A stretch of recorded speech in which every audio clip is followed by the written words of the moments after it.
কদিন ধরেই সোশ্যাল মিডিয়াতে পাউরুটির মিষ্টি খুব ভাইরাল, নানা রকমের পাউরুটির মিষ্টি। আমিও তৈরি করেছিলাম খুব চটজলদি পাউরুটি দিয়ে মিষ্টিটা। খেতে কিন্তু দারুণ হয়েছিল। ছোট থেকে বড় সবারই কিন্তু দারুণ লেগেছে। বেসিক কিছু জিনিস দিয়ে কিন্তু হয়ে যায় দুধ, পাউরুটি আর যদি কিছু বাদাম থাকে, অবশ্যই একদিন জাস্ট 15 থেকে 20 মিনিটের মধ্যে বানিয়ে নিতে পারেন এই পাউরুটির মিষ্টিটা। নমস্কার সবাইকে, সুমেধা রান্নাঘরের আরও একটা ভিডিওতে সবাইকে স্বাগত জানাই। আশা করি সবাই ভালো আছেন, সুস্থ আছেন। সবার প্রথমে আমি এখানে কিছু বাদাম নিয়েছি, আমি কাজু আর আমন্ডস নিয়েছি। আপনারা যদি পেস্তা থাকে নিজেদের পছন্দ মতো যে কোনো বাদাম বেশ কিছুটা নিয়ে নিতে হবে। আর বাদামটাকে আমি এরকম ছোটো ছোটো করে কুচিয়ে নিচ্ছি। আপনারা চপার দিয়ে চপ করে নিতে পারেন, অথবা মিক্সির জারের মধ্যে ছোটো জারে নিয়ে জাস্ট 2 থেকে 3 বারে স্টার্ট অফ করে এরকম কিন্তু একটু গুঁড়ো গুঁড়ো করে নিতে পারেন। তবে এরকম কুচি করে নিলে মুখে পরে খাওয়ার সময় খেতে কিন্তু বেশি ভালো লাগে। গ্যাসের ফ্লেমে একটা কড়াইতে অল্প একটু জল নিয়ে নিচ্ছি 1/2 লিটার পরিমাণে দুধ। ফুল ফ্যাট মিল্ক হলে খুব ভালো হয়, তবে আজকে আমি যে রেগুলার দুধটা ব্যবহার করি সেটাই ব্যবহার করছি।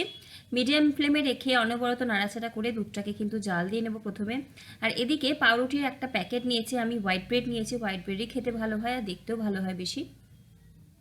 লাস্টে যে একটা পাউরুটি থাকে না, সেই পাউরুটিটা বাদ দিয়ে বাকি সব পিসগুলো আমি এখানে নিয়ে নিয়েছি।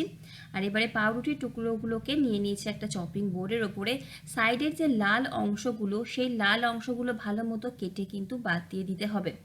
লাল অংশ খুব বেশি থাকলে কিন্তু মিষ্টিগুলোর ওই জায়গাগুলো ঠিক দেখতেও ভালো লাগবে না, আর ঠিকঠাক কিন্তু শেপ দেওয়া যাবে না। তবে লাল অংশটা কিন্তু ফেলে দেবো না, বাড়িতে ব্রেড ক্রাম্বস তৈরি করে রাখবো। তো এখানে পাউরুটিগুলোর প্রত্যেকটাই আমি সাইডে লাল অংশটা বাদ দিয়ে দিয়েছি। আর দুধটা যখন বেশ জাল হয়ে যাবে, যে শর্টটা পড়ছে সেই শর্টটাকে একটা পাত্রে তুলে রাখবো। বাড়িতে যদি আগে থেকে দুধের শর্ট থাকে তো আরও ভালো হয়। আমি এখানে মোটামুটি 1 থেকে 1.5 চামচ মতো হয়েছে, সেটাই তুলে রাখছি।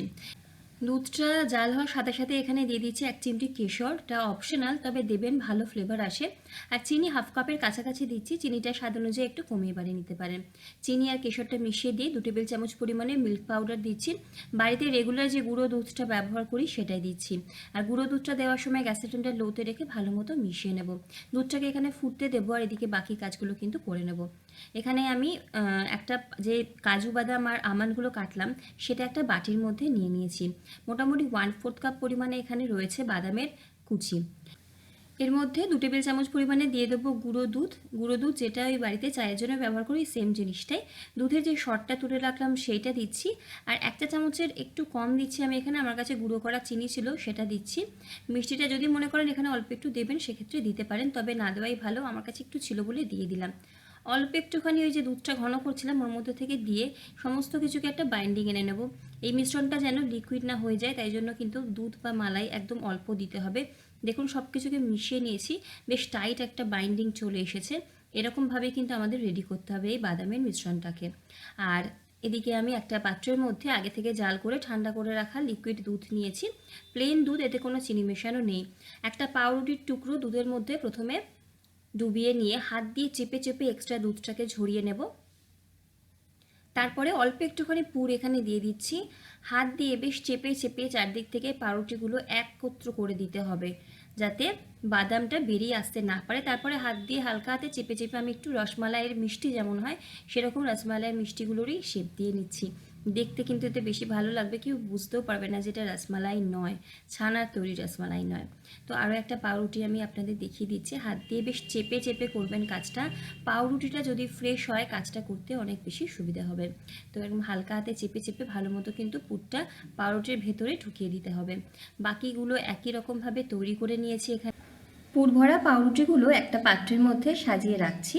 আর এদিকে যে মালাইটা তৈরি হওয়ার জন্য দিয়েছিলাম, দেখুন অনেকটাই ঘন হয়ে গেছে।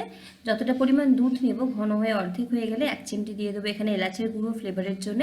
আর একটা ফুড কালার, যেহেতু কেশারে খুব একটা রং হয়নি, আপনারা ফুড কালারটা স্কিপ করতে পারেন। মালাইটা এর থেকে বেশি ঘন করছি না, ঠান্ডা হয়ে গেলে এটা আরও একটু ঘন হবে। আর যেহেতু পাউরুটির মিষ্টি, পাউরুটি অনেকটাই মালাই টেনে নেবে, তাই জন্য মালাইটা খুব বেশি ঘন করা যাবে না। মালাইটাকে নামিয়ে নিয়ে আমাদেরকে একদম ঠান্ডা করে নিতে হবে। ঠান্ডা হয়ে গেলে এই পাত্রে যেখানে পুর ভরা পাউরুটিগুলো সাজিয়ে রেখেছি তার মধ্যে মালাই দিয়ে দেবো সম্পূর্ণটা। দুটো আমার এখানে বাটিতে জায়গা হয়নি পাউরুটি, ওটা আলাদা রেখেছি। ভালো মতো কিন্তু মালাই দিতে হবে। ওপর থেকে কিছুটা বাদাম কুচিও ছড়িয়ে দিতে পারেন, তবে আমি এখন ফ্রিজে 1/2 ঘন্টার জন্য সেট করতে দেব। দেখবেন মালাইটা ভালো মতো পাউরুটিটা টেনে নিয়ে বেশ ফুলে গেছে। ওপর থেকে ইচ্ছে মতো বাদাম কুচি আর কেশর দিয়ে সার্ভ করব ঠান্ডা ঠান্ডা। অবশ্যই এই রেসিপিটা বাড়িতে ট্রাই করবেন, খেতে দারুণ হয়, নরম তুলতুলে, মাউথ মেল্টিং, ভেতরে পুরটাও খেতে দারুণ লাগে। ভিডিও ভালো লাগলে লাইক, কমেন্ট, শেয়ার, সাবস্ক্রাইব করে পাশে থাকবেন। দেখা হচ্ছে পরের ভিডিওতে অন্য কোনো রেসিপি নিয়ে। সকলে ভালো থাকুন, সুস্থ থাকুন, হাসি খুশি থাকুন। ধন্যবাদ।